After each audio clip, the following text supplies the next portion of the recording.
Good. Hi, my name is Dr. Dieter Bruno, and today we are here with HealthConduit.com.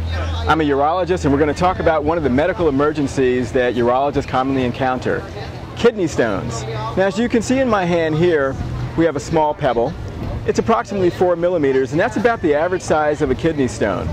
Kidney stones tend to be medical emergencies because when they travel from the kidney into the ureter, which is a tube that drains the kidney into the bladder, they can cause a significant degree of pain.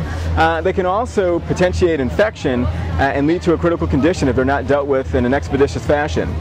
Now, actually, the interesting history about kidney stones is it's one of the richest urologic stories that we have to tell to date. And when we educate our medical students and residents, one of the things we typically teach them are about the well-preserved specimens of kidney stones and bladder stones from Egyptian mummies. We have evidence that kidney stones have been around for about as long as man has been recorded, and we have specimens of stones that are thousands and thousands of years old. Now, interestingly enough, although kidney stones haven't really changed with respect to how they affect individuals, one thing that has gone through significant variation over time is the treatment of kidney stones.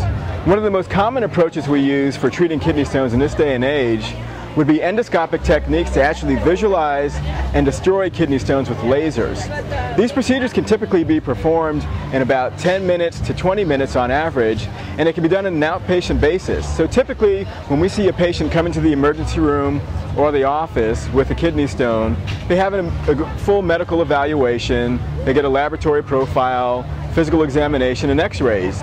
If their kidney stone is deemed as being in a location where it can be treated efficiently and easily, typically that patient is stone-free by a surgical technique within a few hours or so. One of the misconceptions about kidney stones is they can be dissolved. Although about 5 to 12% of kidney stones can be dissolved over many months, the most common kidney stones, which are actually calcium in nature, can't actually be dissolved, but there are special metabolic maneuvers that we can do to prevent new stones from forming in the future.